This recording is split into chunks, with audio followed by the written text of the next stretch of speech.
Hi students, I am Sahil. Welcome to the class of isomerism at IIT Manthan. Last class कुछ classes में हमने क्या पढ़ा था? हमने ऑप्टिकल आइसोमेरिज्म मेरिज्म के बारे में पढ़ा था और जियोमेट्रिकल आइसोमेरिज्म के बारे में पढ़ा था। तो उसका ये थर्ड पार्ट है, मतलब स्पेस के अंदर जो आइसोमर्स होते हैं क्यों डिफर करते हैं, क्योंकि स्पेस में ओरिएंटेशन अलग है उनकी। उसकी थर्ड कैटेगरी है कॉन्फर्मेशनल आइसोमेरिज्म। एक बात और उनका क्या होगा, इनका आयुपेक नेम अगर हम लिखें बेसिक वाला, जैसे ट्रांस वगैरह ना लिखें, एंटी एंटी और ये सिन एंटी चीज ना लिखें, तो इनके जो स्ट्रक्चरल आइसोमर्स के जो आयुपेक नेम होंगे वो अलग होते हैं, है ना।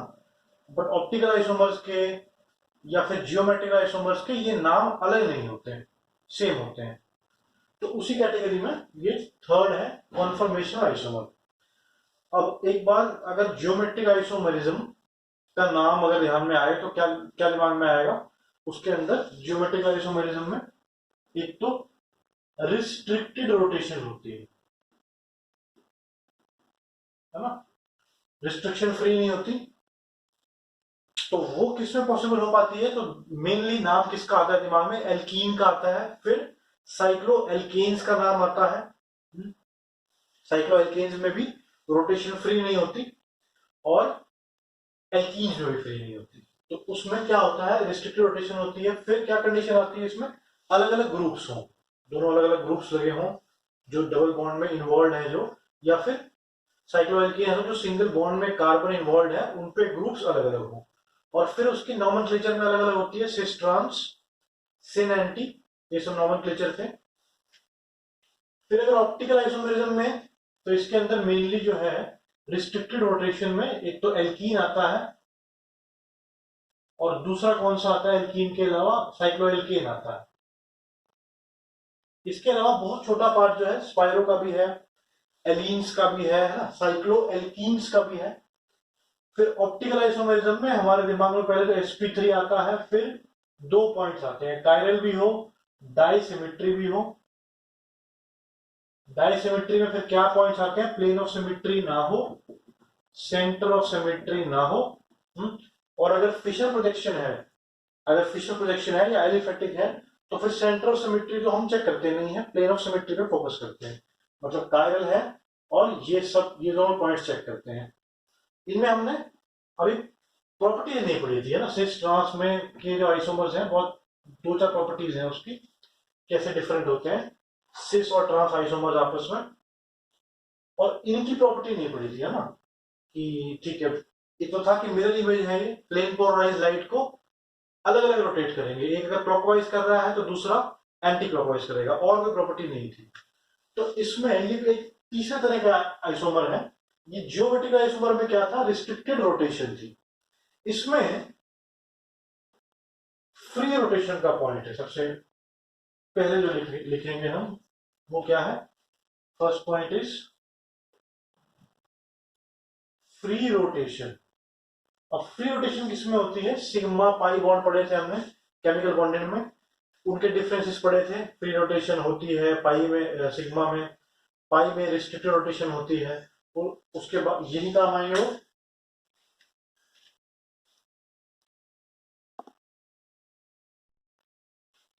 फ्री रोटेशन किसमें आएगा?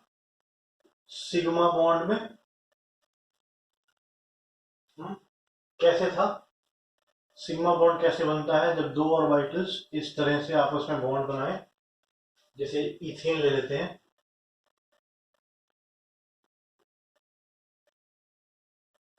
सपोज हमने इथेन ले लिया, तो ये बॉन्ड कैसा है? सिग्मा बॉन्ड है।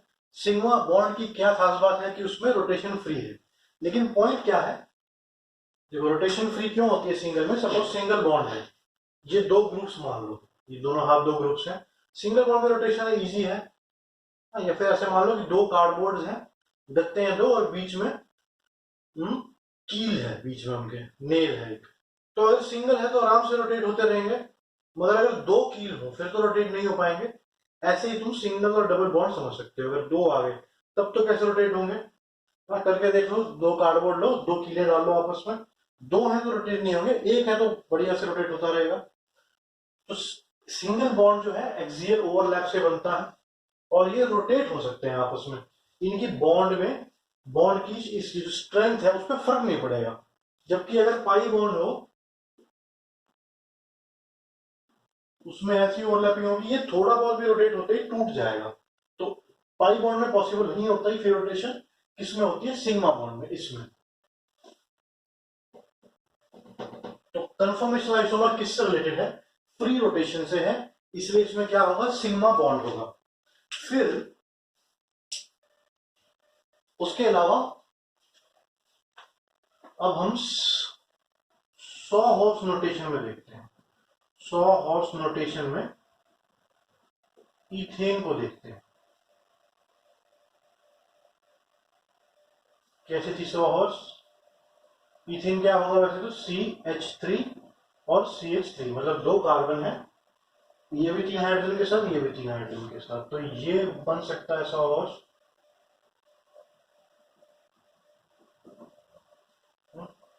इसका अगर न्यूमैन बनाना हो तो न्यूमैन प्रोजेक्शन क्या होगी इसकी? इस तरह से कुछ, हाइड्रोजन हाइड्रोजन हाइड्रोजन। देखो न्यूमैन कैसे बनाते हैं हम, एक हमने ऐसे माना है कि ये कार्बन इस तरफ है, जहां से हम देख रहे हैं ये पीछे है, तो जो हमारी तरफ कार्बन है उसके तीनों बॉन्ड ऐसे इससे रोटेट कर रहे हैं, जैसे ये है 3 बॉन्ड, और जो पिछले वाला कार्बन है, पिछले वाला, उसको डॉट लगा के ऐसे रोटेट करने हैं कि इसके सामने जो पीछे है वो कहां से स्टार्ट होंगे? सपोज ये और ये बिल्कुल सेम है, मतलब इनकी, ये अगर ऐसे देखें, सामने से देखें, इसके बिल्कुल पीछे आ रहा है, एकदम एक्लिप्स हो रहा है, तो जो पिछले बॉन्ड बनाने हैं वो ऐसे बनाएंगे। तो ये हो गया न्यूमैन प्रोजेक्शन इसी की बिल्कुल। ये कब? जब बॉन्ड जो है ये वाले 3 और ये पिछले 3 एक दूसरे की एक तरह से परछाई हैं, ऐसे को एक्लिप्स भी बोलते हैं। एक्लिप्स, एक्लिप्स कब? जब जो सामने वाला और पीछे वाले बॉन्ड्स एक दूसरे की परछाई हो। ये सोलर एक्लिप्स होता है कब? जब ढक जाती है, ऐसे ये ढक रहा है इधर पीछे वाले को, तो इसको बोलते हैं एक्लिप्स फॉर्म। तो ये इसका 100 हॉर्स हो गया और ये न्यूमैन हो गया। ऐसे ही एक फॉर्म होता है स्टैगर्ड फॉर्म।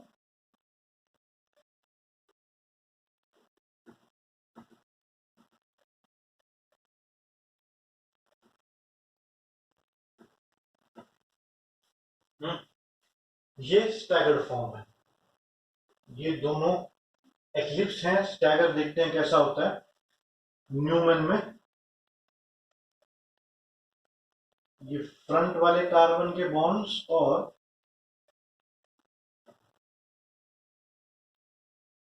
ये बैक वाले बहुत डिटेल में करेंगे अभी एक्लिप्स और स्टैगर फॉर्म, बट अभी स्टार्टिंग में हमें एटलीस्ट पता हो कि ये है क्या। बेसिक मोटे मोटे तौर पे बताऊं क्या है। एक्लिप्स फॉर्म में क्या होगा? It will cover it completely, the front end the back bonds, the front bonds will cover the back side bond completely, just like a shadow. ऐसा माने ये इसकी परछाई है, कंप्लीटली बिल्कुल सेम ऐसे लाई करेगी। और एक्लिप्स में क्या हुआ? जब हम ये नोटेट करते हैं, जब हम ऐसी नोटेशन लिखते हैं, तो पूरा ये एंगल कितना होता है? 360 डिग्री होता है एक प्लेन में। और हमने ये तीनों को डिस्ट्रीब्यूट करना है, तो इनके आपस में एंगल कितने हुए? 120 डिग्री हुए। 360 को हमने 3 में डिवाइड करना है, ए, बी और सी। तो कैसे, क्या क्या हिस्सा मिलेगा? एक को 120 डिग्री मिलेगा। जो ये 120 का आधा है, ये पूरा 120 है, ये पूरा 120, ये पूरा 120, और ये 120 का आधा, तो कितने एंगल हुए? 60 डिग्री। ऐसी जो नोटेशन होती है उसको बोलते हैं staggered form, STAGGERED, staggered form, मतलब ये वाली और ये वाली। जो एक्लिप्स थी जब परछाई हो गई, और जब दूसरे के बॉन्ड पहले वाले के बिल्कुल बीचों बीच हो गए, इसके इसके और इसके बॉन्ड के बिल्कुल बीचों बीच, ये 60, ये 120 डिग्री का है, उसके बिल्कुल राइट इन द मिडिल क्या होगा? 60 डिग्री। जब वो एंगल लग रहा हो तो कौन सा होगा? Staggered form. ऐसे ये बॉन्ड भी क्या होगा? 60 डिग्री पे, ये 120 है, ये भी इसके बीचों बीच है 60 डिग्री। तो ये दो फॉर्म्स होते हैं। अब ये क्यों मिल पाते हैं हमें? मेनली हमें इन 3 पे फोकस करना है। एक तो हो गया एक्लिप्स और एक स्टैगर्ड, और इनके बीच में हो गए गॉश बॉन्ड। ये क्या है? एक्लिप्स हमें समझ आ गया कि दो कार्बन हम सोच रहे हैं, भले कितने कार्बन हो हम दो को देख रहे हैं। एक को हमने फ्रंट मान लिया, एक को हमने बैक मान लिया। जब फ्रंट और बैक के सारे बॉन्ड बिल्कुल सेम उसमें हो, परछाई टाइप हो, उसको बोलेंगे एक्लिप्स हो गए, छुपी गए हैं एक तरह से। पिछले वाले के बॉन्ड आगे वाले के बॉन्ड से छुपा लिए हैं। फिर दूसरा स्टैंडर्ड क्या, जब पिछले वाले के बॉन्ड आगे वाले के बॉन्ड्स के बिल्कुल बीचों बीच हो, यानी एंगल एक तरह से क्या हो, 60 डिग्री का हो। इसमें और इसमें 60 डिग्री का एंगल। 120 का तो है ही सब दो बॉन्ड्स में, एक कार्बन के दो बॉन्ड्स में एंगल 100, ये रिप्रेजेंटेशन है। अब वो मत सोचना कि टेट्राहेड्रल एंगल तो 109 होता है, 109 होता है बिल्कुल सही, पर यहाँ छापने के लिए, दिखाने के लिए 120 ले रहे हैं। तो उसके बिल्कुल बीचों बीच जब आएगा तो उसको क्या बोलेंगे, स्टैगर्ड फॉर्म। और उनके बीच में कितनी सारी पॉसिबिलिटीज हैं, देखो जब हम बोल रहे हैं कि फ्री रोटेशन है, तो फ्री रोटेशन में how many possibilities will exist. Rotate तो कर सकते हैं कितने भी एंगल से, 0.001 से भी, 0.002 से भी, वो भी एक अलग एंगल हो जाएगा। उससे और करते रहेंगे, कितने भी एंगल ले सकते हो, तो हम बोल सकते हैं इनफाइनाइट पॉसिबिलिटीज है ना? ये समझ में आता है, ये बिल्कुल परछाई, ये बिल्कुल बीचों बीच। लेकिन और भी तो इनफाइनाइट एंगल्स होंगे। बिल्कुल मामूली सा अगर हम रोटेट करें 0.00001, वो एक नया आइसोमर आएगा। उतना ही एक और बार करें रोटेट, उतना भी आएगा। तो मतलब इनके बीच में ऐसा नहीं यही दो है, थोड़ी सी और, थोड़े सा और रोटेट करते हैं, एक बॉन्ड तो रोटेट होगा नहीं, तीनों बॉन्ड। फ्रंट को फिक्स कर लो, फ्रंट वाले को तो फिक्स कर लो, पीछे वाले को बिल्कुल जरा सा अगर हम हिलाएं तो क्या होगा, एंगल 60 से ये वाला एंगल थोड़ा और बढ़ेगा, ये भी, ये इधर आ जाएगा। ऐसे कितने पॉसिबल होंगे, इनफाइनाइट। यानी एक बात हम समझ गए कि कन्फर्मेशन आइसोमर्स में इनफाइनाइट आइसोमर होंगे, मगर इनको काउंट नहीं करते, इसलिए इनको सूडो आइसोमर भी बोलते हैं। कन्फर्मेशन आइसोमर को सूडो क्या होता है, सूडो फोर्स पढ़ी थी हमने ना? और केमिस्ट्री में क्या सूडो नोबल गैस कॉन्फ़िगरेशन थी फजान रूल में। सूडो मतलब क्या, नकली। तो इसको भी हम सूडो भी बोल देते हैं। तो एक चीज तो ये है कि फ्री रोटेशन जहां पे हो वहां पे दिखते हैं ये, और दूसरी चीज ये है कि इनका नंबर कोई डेफिनेट नहीं है, इनफाइनाइट है फ्री रोटेशन। और मैंने एग्जांपल दिया, हमने एग्जांपल अभी किया इथेन का, लेकिन not necessarily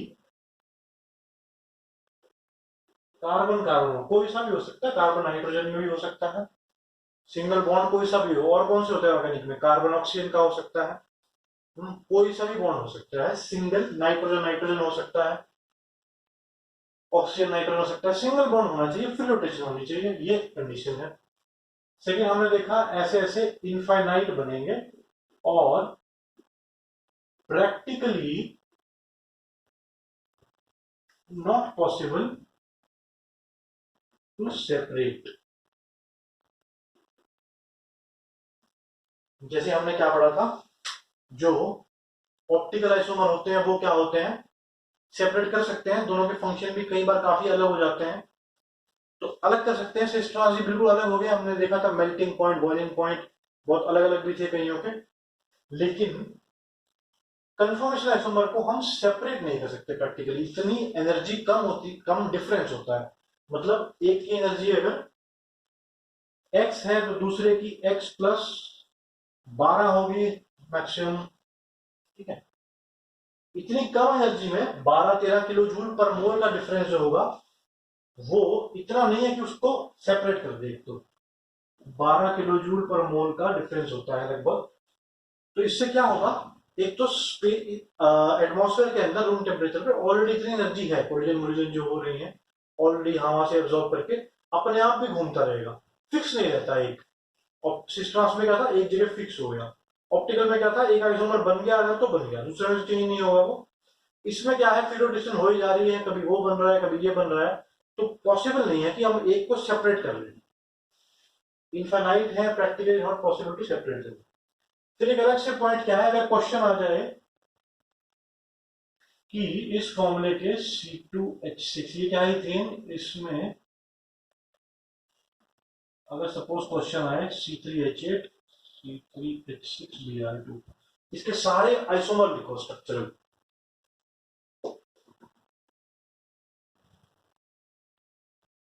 structural, optical, stereo सब लिखो। तो उसमें हमने ये वाले नहीं देने हैं, क्योंकि ये दिमाग में आते ही इनफाइनाइट वाली बात आ जाएगी, इनफाइनाइट, तो इसको हम लेते नहीं है। अगर क्वेश्चन आता है इससे कितने आइसोमर यूज करते हैं तो इस पे मत जाना, इस एक अलग चीज है, प्रैक्टिकली पॉसिबल नहीं है तो इसको नहीं मानते, इसलिए इसको सूडो आइसोमर्स भी बोल देते हैं। तो क्या क्या पॉइंट याद रखने, टू फ्री रोटेशन है, एक क्या है, आपस में रोटेट करते रहे इनफाइनाइट। एट अ टाइम हम इन्हीं दो कार्बन्स को देखेंगे, और देखो अभी ब्यूटेन का केस भी लेंगे हम, CH3 CH2 CH2 CH3।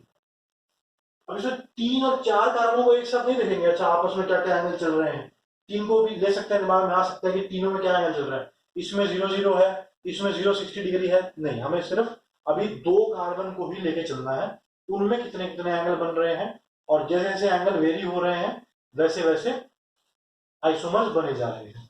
तो मेनली हमारा फोकस होगा एक्लिप्स पे।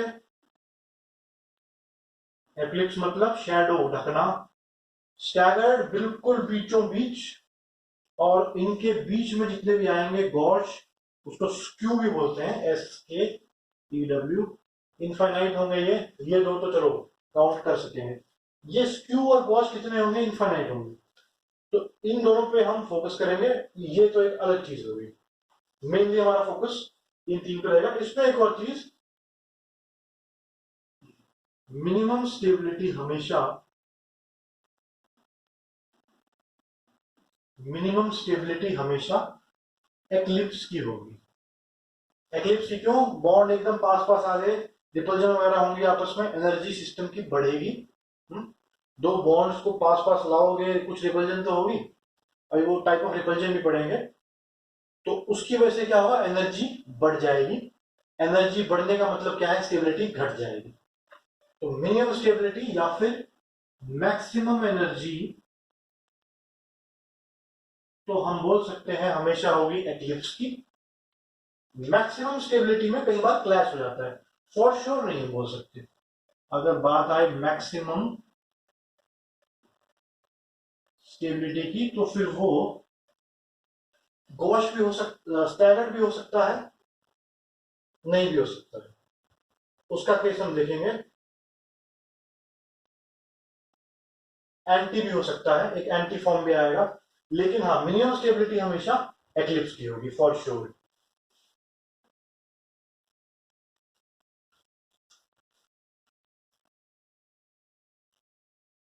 इनफिनाइट पॉसिबिलिटीज हैं इसमें, कंडीशन है फ्री रोटेशन। इनको हम, जो आइसोमर्स बन रहे हैं ये और भी जितने भी बन रहे हैं, इनको हम कन्फॉर्मर्स भी बोल देते हैं, और रोटेशन की वजह से हो रहा है ये तो रोटामर्स भी बोल देते हैं। ठीक है, जो आइसोमर्स है एक्लिप्स, स्टैगर्ड, स्क्यू और गॉश, तो एक हो गया गॉश वाले, ये आपस में क्या है, कन्फॉर्मर्स हैं और रोटामर्स हैं, इनको हम आपस में रोटामर्स बोल सकते हैं।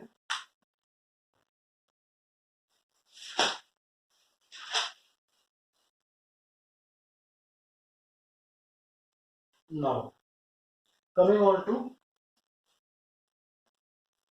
इनमें अभी हमने बात की थी कि एक्लिप्स की एनर्जी सबसे ज्यादा होती है। ऐसा क्यों होता है, क्योंकि रिपल्जन होती है सबसे ज्यादा उसमें। एक बार दो स्ट्रेन्स की बात करते हैं, स्ट्रेन्स, स्ट्रेन्स का मतलब क्या होता है, खिंचाव। जैसे स्प्रिंग, तो उसमें क्या होगा, एनर्जी ज्यादा हो जाएगी। अगर कोई किसी चीज पे दबाव हो, खिंचाव हो, तो उसकी एनर्जी ज्यादा हो जाएगी, और एनर्जी ज्यादा का मतलब क्या है, स्टेबिलिटी कम हो जाएगी। फॉर एग्जाम्पल अगर स्प्रिंग को दबाएंगे तो क्या होगा, एनर्जी उसकी बहुत ज्यादा हो जाएगी, छोड़ेंगे तो एकदम उछलता है, क्यों, एनर्जी ज्यादा हो गई है।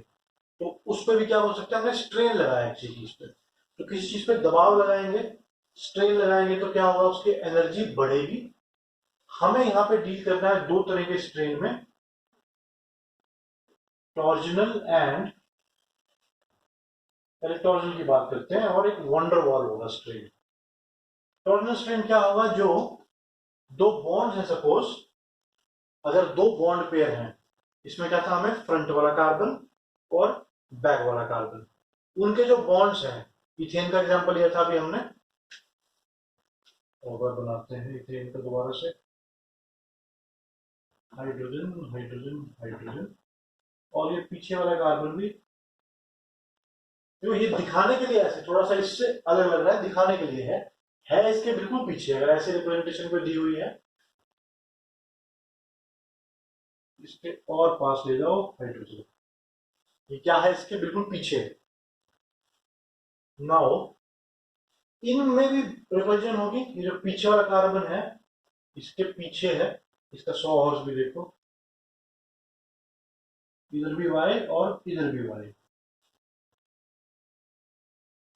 ये कार्बन हाइड्रोजन बॉन्ड और ये कार्बन हाइड्रोजन बॉन्ड सेम लाई कर रहे हैं, करीब करीब है, एंगल क्या इनके बीच में 0, तो जो रिपल्जन होगी बॉन्ड्स और बॉन्ड्स में, उसको बोलते हैं टॉर्जनल स्ट्रेन।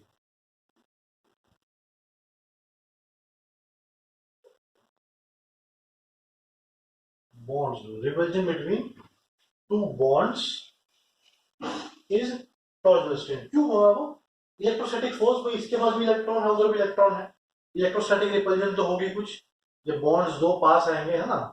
केमिकल बॉन्डिंग में जब हमने एंगल्स पढ़े थे कि एंगल्स कैसे बनते हैं, तो देखा था कि बॉन्ड पेयर रिपल्जन होती है, bond pair lone pair repulsion होती है। तो क्यों होती है रिपल्जन, इलेक्ट्रॉन इलेक्ट्रॉन में रिपल्जन होगी, इलेक्ट्रोस्टैटिक फोर्स ऑफ अट्रैक्शन है, तो आपस में चार्जेस हैं तो रिपल्जन होगी, तो सेम रीजन की वजह से टॉर्जनल रिपल्जन भी होती है। एक्लिप्स में जब ढकते हैं तो ठीक उसके पीछे है, तो रिपल्जन क्या हो जाती है, मैक्सिमम। अगर बॉन्ड्स एक के पीछे एक होगा, पास पास होगा, करीब होगा, नजदीक होगा, तो ज्यादा होगी रिपल्जन, तो हम यहां से बोल सकते हैं कि torsional repulsion is maximum in eclipsed form.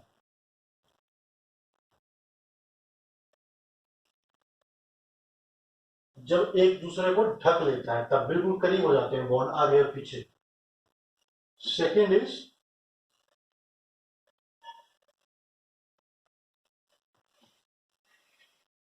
Von der Waals repulsion.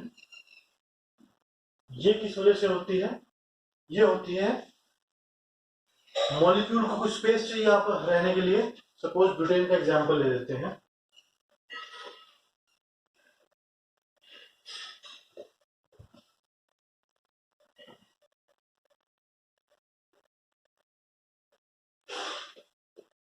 ये ब्यूटेन का एग्जांपल है, क्या है, C4H10। तो ये जो 1 2 3 4, ये जो फर्स्ट और फोर्थ कार्बन है, मैं इनके हाइड्रोजन जो है उनको भी जगह चाहिए, लीनियर तो नहीं होता मॉलिक्यूल, हम बनाते हैं बोर्ड पे लीनियर, तो थोड़ा सा ये इस तरह का एंगल होगा कुछ, तो इसके जो हाइड्रोजन हैं उन दोनों को स्पेस चाहिए, अगर वो स्पेस एक दूसरे में क्राउड करता है, तो वैन डर वाल्स स्ट्रेन पैदा होता है, उसके कार्बन, वो जो कार्बन है फर्स्ट और फोर्थ, उनके ऊपर हाइड्रोजन भी लगे हुए हैं, आपस में दोनों को स्पेस, दोनों के हाइड्रोजन को स्पेस चाहिए एंगल बनाने के लिए, एंगल दोनों में कितना हुआ, 109 109। अगर तो कहीं बीच में टकरार हो रहा है तो उसको क्या बोलेंगे, वैन डर वाल स्ट्रेन। जैसे सिस में हमने देखा था, सिस आइसोमर में क्या होता है, दोनों ग्रुप्स एक तरफ, अगर कहीं दो बल्कि ग्रुप हो गए तो इस कार्बन जो ऊपर कार्बन लगे हुए सिस फॉर्म में, उन पे जो दो ग्रुप्स लगे हैं सिस में, जैसे ये वाला फॉर्म देखो, सपोज सिस की बात करें अगर, तो इस पे अगर दो ग्रुप लगे हों, बल्कि ग्रुप्स हो C2H5 और इस पे हो C3H7, तो आपस में कार्बन के क्राउड होंगे, जगह चाहिए होगी, ऐसे को बोलेंगे वैन डर वाल स्ट्रेन। तो इन दो स्ट्रेन की मेनली हम बात करेंगे कन्फर्मेशन आइसोमर्स में। ये क्यों होता है, स्टेरिक फैक्टर्स की वजह से, स्पेस जो चाहिए, हर मॉलिक्यूल को, हर बॉन्ड को अपनी जगह चाहिए, वो जगह अगर कोई दूसरा घेर रहा होगा तो फिर स्ट्रेन पैदा होगा, वैन डर वाल स्ट्रेन ले दो इसको, ड्यू टू स्टेरिक फैक्टर्स, और ये बॉन्ड्स और बॉन्ड में जो मैक्सिमम मैंने, हाँ इसमें एक और point, torsional strain will be maximum in eclipse form और मिनिमम इन स्टैगर्ड फॉर्म, ये याद रखना है। मिनिमम बल्कि मान लो 0, स्टैगर्ड में होंगे ही नहीं, ऑलमोस्ट 0 इन स्टैगर्ड फॉर्म। तो स्ट्रेन, ये टॉर्जनल स्ट्रेन कहां पे आता है? एक्लिप्स में। स्टैगर्ड में हम मानते हैं है ही नहीं, और मोस्टली कन्फॉर्म इसमें कन्फॉर्मेशन आइसोमर्स में टॉर्जनल स्ट्रेन की ही बात होगी। वो किसमें है? एक्लिप्स में है। स्टैगर्ड में हम मानते हैं एग्जिस्ट ही नहीं करता। Now coming on to energy diagrams. किसका? इथेन का बनाएंगे और ब्यूटेन का बनाएंगे। एनर्जी डायग्राम से पहले दो चीजें बतानी चाहिए। एक तो energy barrier, energy barrier. Energy barrier क्या है? एक फॉर्म का, किसी एक फॉर्म का, हम दो फॉर्म की मेनली बात कर रहे हैं इसमें। किसका? स्टैगर्ड और एक्लिप्स का। एक फॉर्म से दूसरे फॉर्म में अगर चेंज करना हो तो फिर कितनी एनर्जी चाहिए? अभी सबसे स्टार्टिंग में बात क्या हुई थी कि 12 किलो जूल पर मोल के आसपास होती है, जो कि बहुत बड़ी वैल्यू नहीं है। इसलिए ये इतनी एनर्जी आप अपने आप ही लेके यहाँ वहां से एनवायरमेंट से ये बदलते रहते हैं एंगल्स। तो कोई फिक्स फॉर्म नहीं होता कि गॉस फॉर्म में पड़ा हुआ है सिर्फ, सॉरी एक्लिप्स फॉर्म में पड़ा हुआ है उसको हम सेपरेट कर लें, या स्टैगर्ड फॉर्म में है। एनर्जी बैरियर इतना कम है कि हर फॉर्म में अपने आप रोटेट होता रहता है। एनर्जी बैरियर क्या होगा? एक फॉर्म से दूसरे फॉर्म में जाने के लिए जो एनर्जी चाहिए।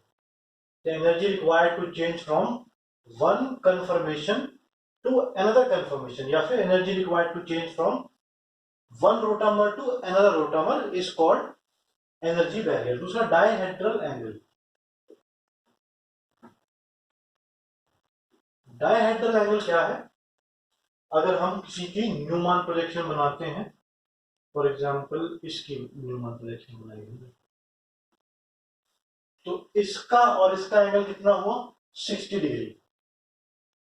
यानी स्टैगर्ड में इसका एंगल क्या हो सकता है? 60 डिग्री हो सकता है। और हो सकता है, मैं क्यों बोल रहा हूं, क्योंकि अगर और रोटेट करवाएंगे तो एक बार दोबारा भी आएगा, तो कोई एक फिक्स वैल्यू नहीं बता रहा। मगर हाँ, अगर एक्लिप्स है और एक्लिप्स के बाद ये एक्लिप्स हो गया, अगर हमने एक्लिप्स देखना है तो एंगल कितना होगा? ये फ्रंट और पीछे वाले में, मतलब ये जो दो बॉन्ड्स हैं, ये है एक, अगर ठीक इसके पीछे आए तो आपस में एंगल कितना है? 0। ये फ्रंट हो गया, बैक हो गया। फ्रंट वाले को ऐसे रखो, पीछे वाले को थोड़ा सा रोटेट करते रहो करते रहो करते रहो, जब 60 डिग्री पे आ गया, यानी जब यहां पे आ गया, तब कितना एंगल होगा? 60 डिग्री। फिर उसके बाद 60 से और करोगे तो फिर एक्लिप्स बनेगा, इसके पीछे छूट जाएगा ये वाला। फिर 60 से करोगे फिर स्टैगर आ जाएगा। इस तरह से कहानी चलती रहेगी एंगल अगर हम रोटेट करते रहे। तो डायहेड्रल एंगल क्या है? फ्रंट और बैक जो बॉन्ड है उसके ठीक पीछे, उनके बीच में एंगल कितना है, वो डायहेड्रल एंगल। तो दो चीजें हमें समझ आ गई, एनर्जी बैरियर, रोटेशन बैरियर और डायहेड्रल एंगल। अभी मेनली दो की बात हो रही है, एक्लिप्स, स्टैगर। उनके अलावा बीच में कोई और भी फॉर्म कितने भी हों, बीच में जो एंगल्स हैं उनको क्या बोलेंगे? स्क्यू या गॉश। कितने होंगे? वो इनफाइनाइट, और वो सेपरेट नहीं किए जा सकते। सेपरेट ये दोनों भी नहीं कर सकते हम, स्टैगर और गॉश भी, स्टैगर और एक्लिप्स भी। हाँ, क्या था? कमिंग टू एनर्जी डायग्राम्स, पहले इथेन के बनाते हैं।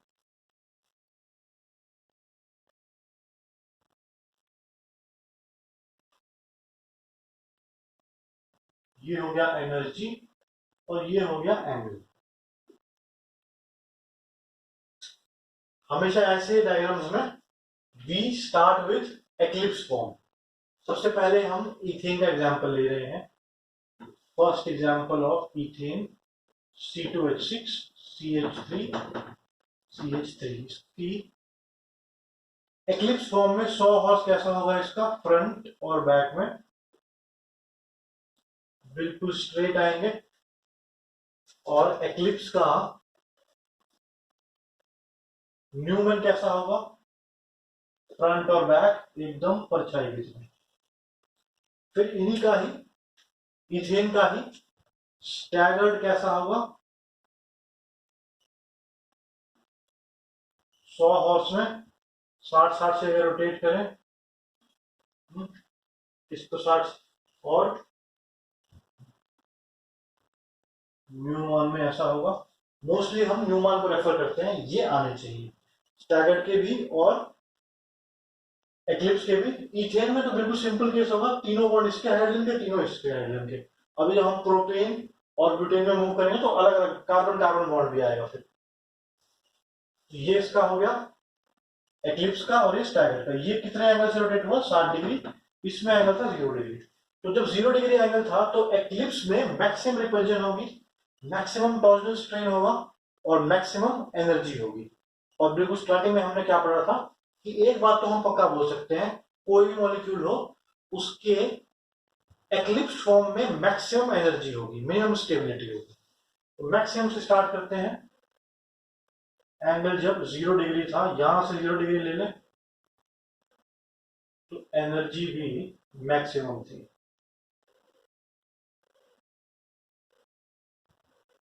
मैक्सिमम एनर्जी 60 पे क्या होगी, मिनिमम एनर्जी होगी, रिपल्जन सबसे कम है इसमें। तो ग्राफ को नीचे नीचे लेके आओ, 60 पे मिनिमम कर दो। फिर उसके बाद दोबारा जाएगा 0, 60 और फिर 120। अब सोच पा रहे हो ये 0 से शुरू हुआ था या 60 आ गया। दोबारा जब 60 से रोटेट होगा, सिर्फ ये बॉन्ड नहीं होगा, तीनों हो रहे हैं साइमल्टेनियसली। जब ये इसके पीछे आ गया, ये इसके पीछे चला गया, ये इसके पीछे चला गया, तो दोबारा से क्या हो गया, एक्लिप्स हो गया, दोबारा से पीछे परछाई के छुप गया। लेकिन अगर इसको 1 नाम दे रहे हो, देखो इसको 1 नाम दो इस बॉन्ड को, जो आगे वाला कार्बन है, आगे वाला जो फ्रंट कार्बन है उसके हाइड्रोजन को नाम दे दिया हमने 1 2 3। पीछे वाले को नाम दो 1 डैश 2 डैश 3 डैश। तो बिल्कुल स्टार्टिंग वाला एक्लिप्स क्या था, ये और ये आमने सामने। बाद में क्या हुआ, 1 2 3 तो हिल नहीं रहे हैं, पीछे वाले को हम रोटेट कर रहे हैं। मतलब ये सामने वाला, ये पीछे वाला, ये फिक्स है और इसको रोटेट किए जा रहे हैं 60 से, फिर 120 से, फिर 180 से, इस तरह से, फिर 240 से। 60 पे जब आया तो मिनिमम एनर्जी हो गई। मिनिमम एनर्जी क्यों, क्योंकि एंगल बहुत दूर दूर है और टॉर्जनल स्ट्रेन होगा ही नहीं, 0 के करीब होगा, वंडरवॉल स्ट्रेन होगा थोड़ा बहुत, 1 डैश 2 डैश 3 डैश। उसके बाद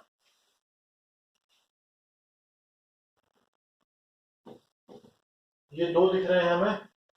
फिर तीसरा 60 डिग्री और रोटेट करो, कितना हो गया, 120। ये फ्रंट वाले बॉन्ड और अब आ जाओ बैक बॉन्ड वाले। 1 डैश घूम के इधर आ गया, 2 डैश घूम के इधर आ गया और 3 डैश घूम के इधर आ गया। है तो ये भी एक्लिप्स है, तो इसमें भी कार्बन हाइड्रोजन बॉन्ड एक दूसरे के पीछे, आगे और पीछे एक दूसरे के। हाँ हमने नाम अलग दे दिया, मगर है तो कार्बन हाइड्रोजन बॉन्ड ही, तो एनर्जी भी सेम ही होगी जो इसकी थी।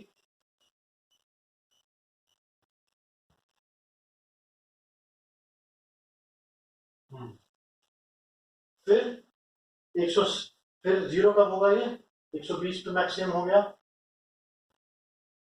हर 60 के बाद मिनिमम होगा और हर 120 के बाद,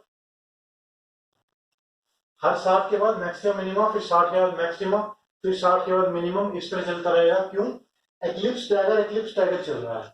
ये जो पीक्स हैं ये सारी एक्लिप्स हैं, मैक्सिमा सारे एक्लिप्स हैं, मिनिमा सारे इस तरह से प्रोसीड कर सकते हो।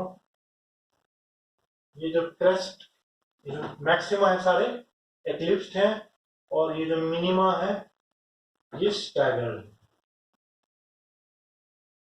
और जो बीच में फॉर्म्स आ रहे हैं वो कौन से हैं, स्क्यू या फिर गॉस फॉर्म। तो इसके आसान थी समझनी, इथेन की एक ही तरह के बॉन्ड थे, कार्बन हाइड्रोजन, फ्रंट में भी कार्बन हाइड्रोजन, बैक पे भी कार्बन हाइड्रोजन। और ये जो एनर्जी गैप होता है, ये जो एनर्जी गैप है, रोटेशन बैरियर जिसको बोलते हैं हम, ये होता है करीब करीब 12.5 kilo joule per mole, which is not very high. 12.5 kilo joule per mole का एनर्जी डिफरेंस होता है किस किस में, एक्लिप्स और स्टैगर्ड फॉर्म में। मतलब अगर हमें एक्लिप्स से स्टैगर में कन्वर्ट करना है, ज्यादा स्टेबल है, तो 12.5 किलो जूल एनर्जी लूज करनी पड़ेगी, और अगर स्टैगर से एक्लिप्स करना है तो 12.5 किलो जूल एनर्जी पर मोल एब्सॉर्ब करनी पड़ेगी। तो एनर्जी बैरियर हमें समझ में आ गया।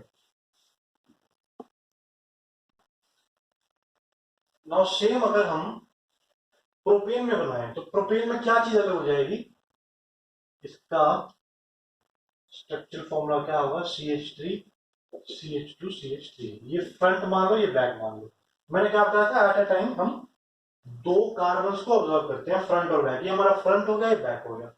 तो फ्रंट वाला तो ठीक है, वैसे ही था जो पिछले एग्जांपल था इथेन का, क्या कार्बन हाइड्रोजन बॉन्ड थे उसमें, तो बढ़िया। इसके दो बॉन्ड्स तो कार्बन हाइड्रोजन के हैं, एक और क्या आ गया, CH3।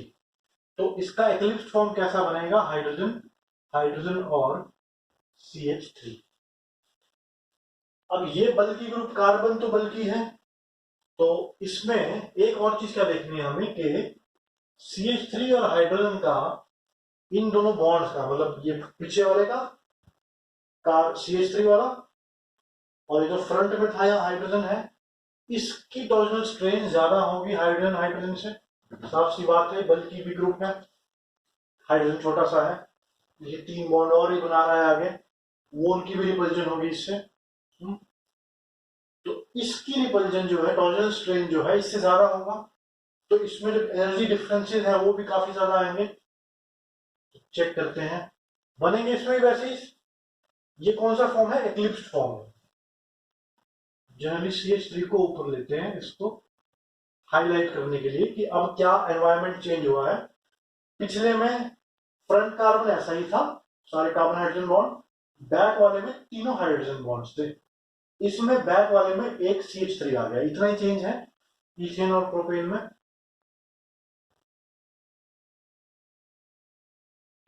सेम एनर्जी और यहां पे एंगल। तो चलो 0 डिग्री से शुरू करते हैं। 0 पे मैक्सिमम एनर्जी होगी, क्यों, ये वाला है एक्लिप्स्ड फॉर्म। फिर रोटेट किया तो 60 डिग्री, जैसे रोटेट हुआ ये बीच में आ गया, ये क्या हो गया, स्टैगर्ड फॉर्म। फिर 60 यानी यहाँ पे 60 डिग्री। फिर 120 से होगा तो ये इसके पीछे आ जाएगा डायरेक्ट। न्यू मान बनाते हैं इसका, ये 0 डिग्री था डायहेड्रल एंगल, इसमें इसमें 60 डिग्री हो गया। और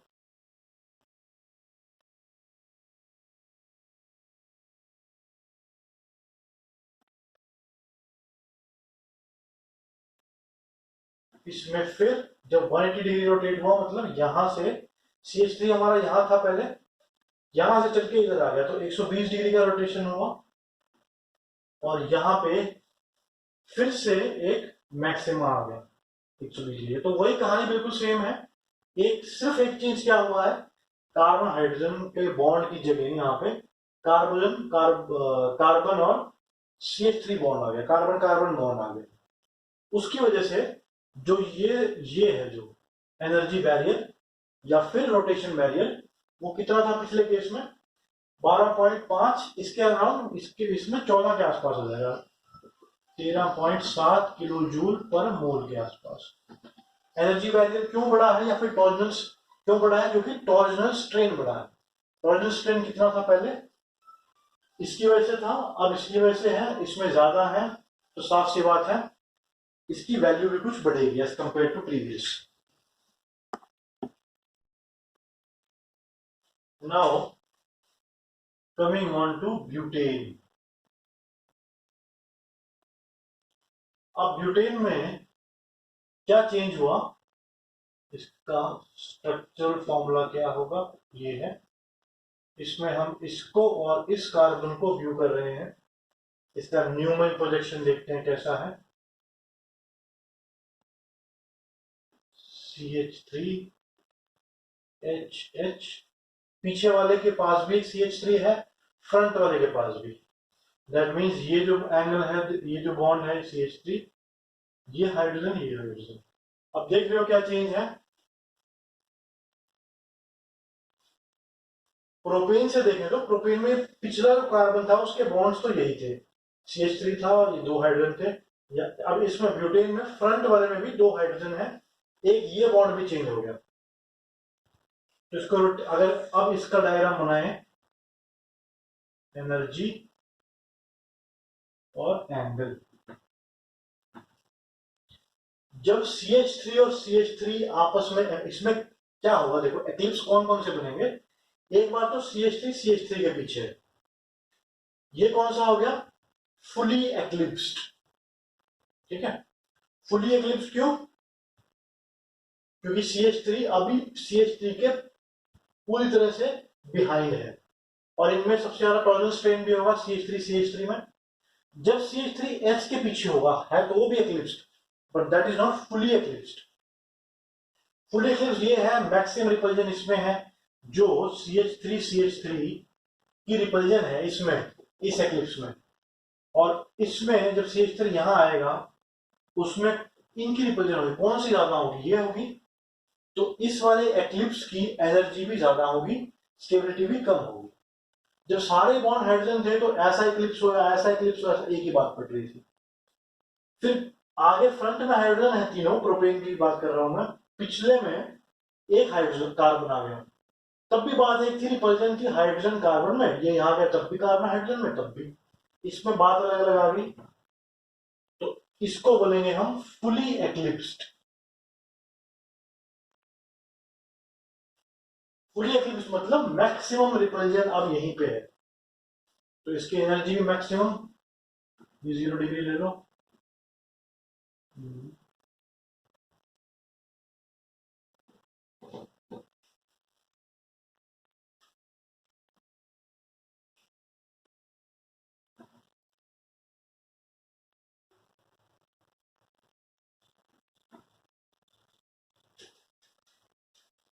यहां 0 डिग्री से शुरू किया, तो ये फुली एक्लिप्स्ड की एनर्जी है,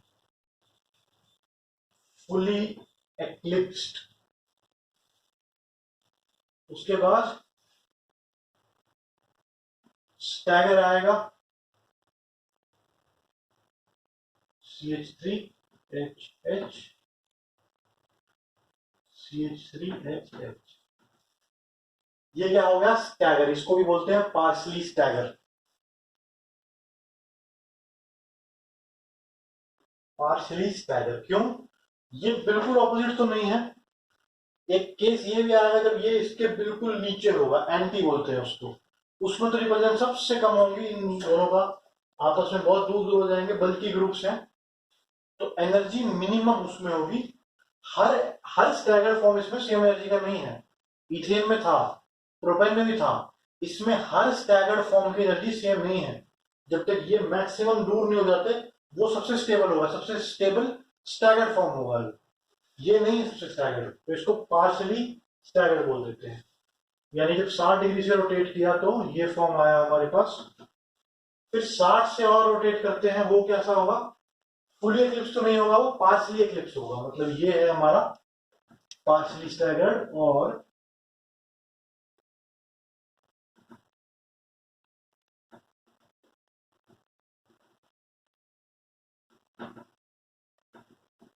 ये है हमारा पार्शली एक्लिप्स्ड।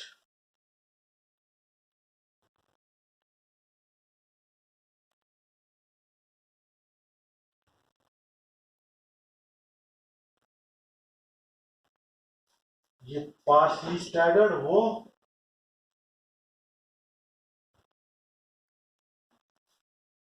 ये पार्शली एक्लिप्स्ड। इस जितनी एनर्जी का नहीं है वो, उसमें CH3 यहां थे, भारी रिपल्जन थी, इससे तो एनर्जी ज्यादा थी। इसमें CH3H टकरा रहे हैं, CH3H, उसमें CH3 आपस में एक दूसरे की परछाई थे। उसके बाद ये हो गया 120 डिग्री पे, उसके बाद फिर से ये यहां जाएगा, किस पे आएगा, पार्शली स्टैगर पे, कितने पे, 180 डिग्री पे, 60, 120, 160, फिर 240 पे, पार्शली एक्लिप्स भी बनेगा 240 पे भी, पार्शली एक्लिप्स, फिर 240 पे यहां आएगा,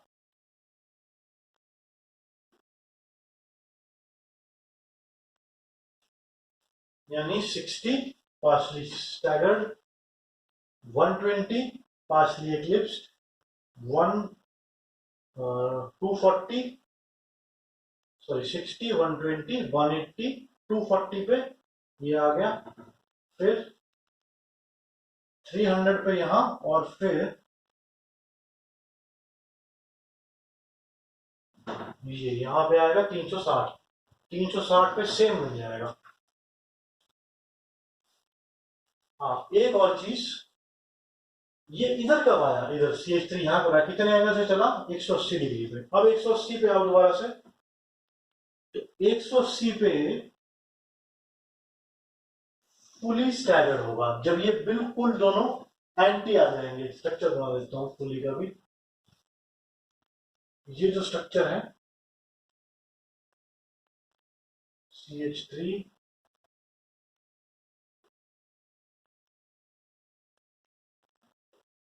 हाँ, पीछे वाले कार्बन के मिथाइल ग्रुप इसके बिल्कुल सामने आएगा, है तो ये भी स्टैगर्ड ही, ये बीच में है इसके बॉन्ड्स, पीछे वाले कार्बन के बॉन्ड्स आगे वाले कार्बन बॉन्ड्स के बिल्कुल ठीक बीचों बीच है, तो है ये स्टैगर्ड भी। लेकिन इसकी क्या खास बात है स्टैगर्ड की, कि जो दो और स्टैगर हम सोच रहे थे, मतलब CH3 यहाँ पे आएगा, और कौन कौन से पॉसिबल है स्टैगर्ड फॉर्म, CH3 यहाँ आया, यहाँ आए, इन दोनों में ही इसके तो पास है, तो इनकी एनर्जी उतनी कम नहीं है जितनी की इसकी है, जब बिल्कुल सामने एकदम कोसों मील दूर है CH3, तो इसको बोलते हैं हम एंटी फॉर्म। ये जो फॉर्म है इसको एंटी बोलते हैं, और इस केस में तो ये मिनिमम एनर्जी वाला है, तो मतलब फुली